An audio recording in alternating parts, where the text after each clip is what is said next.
tervitusi teisest ilmast siis.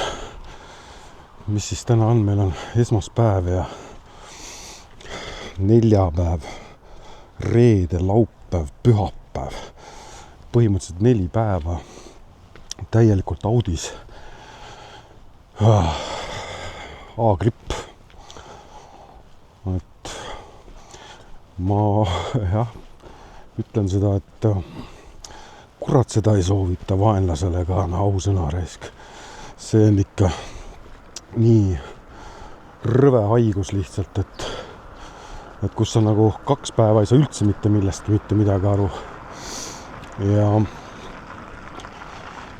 kui ma ei oleks saanud siis endale gripirohtu, siis ma arvan, oleks see olukord kordi hullemaks veel läinud, nii et aga õnnestus saada jah siis Tamiflud ja sellega siis sai olukorra kontrolli alla.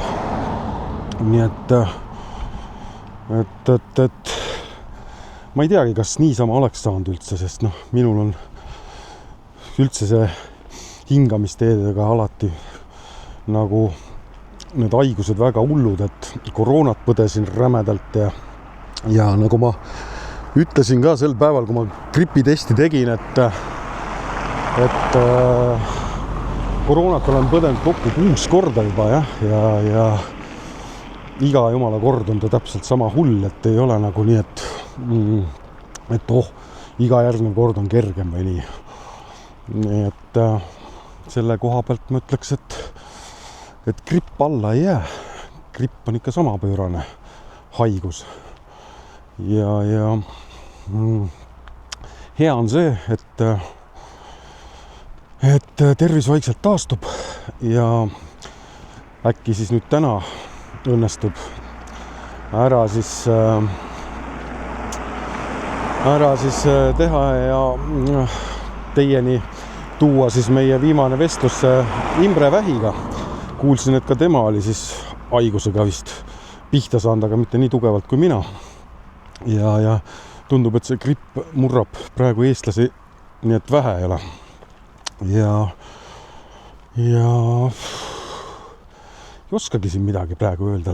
Liigun ise hetkel siis apteekisse, lähen võtan endale Sudafedi tablette, sest paremasse kõrva on nüüd ilmselt, ma ei tea, kas gripitüsistus või tegelikult mul oli juba varem ka parema kõrvaga mingisugune draama alati, kui ma lennukist välja tulen või kust iganes sellisest kohast, kus on rõhkude muutus mägede vahel sõitmisest, siis on paremas kõrvas tohutu valu ja seekord siis nüüd on niimoodi, et see valu ei olegi ära läinud hommikust saadik ja juba 4 päeva jutti siuke tunne nagu naaskliga oleks keegi kallal ja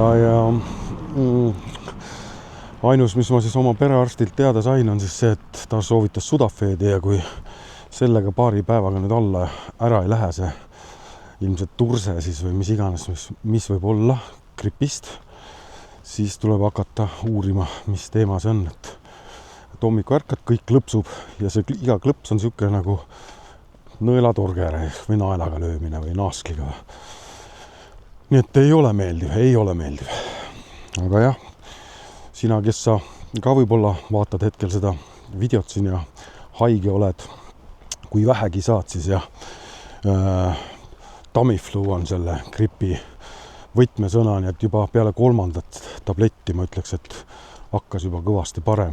Aga ütleme, praegu, mis mul on alapalavik, et hommikuti tõusen üles, see on 33,1, 33,4, kõrgeim on neist 35 kraadi, et siukene teistpidi teema jälle, nii et usu või usu, aga ma olen nagu mitme kraadiklaasiga seda testinud, nii et ise kah imestan, et siuke kraad üldse kraadiklaasi peal on ja osad ütlevad, et see on üldse surmav juba, ma ei tea, alajahtumine või ma ei tea, mis iganes. ChatGPT soovitas kiirabi kutsuda, kui palavik nii alla läheb, nii et ma ei tea, minu arust ei ole hullu midagi. Kõnnin ja jalutan 35,1 oli praegugi mul alapalavik, nii et aga hea on jalgadel olla, ütleme niimoodi, et eile siis sai esimest korda 8 tundi üleval ka oldud, ilma et oleks maganud, muidu oli magamine niisugune 2-tunniste etappidega kogu aeg. 2 tundi magamist, 10-15 mintsa üleval ja siis jälle uuesti sliipi. Vot, aga ei taha külmaga palju rääkida ja ma arvan juba, kas siis täna õhtul või siis homme juba siis näete selle vestluse Imbrega ka ära, et vähkmehega, Imbre väika, nii et igal juhul, thanks, et kanalit vaatad. Tšau!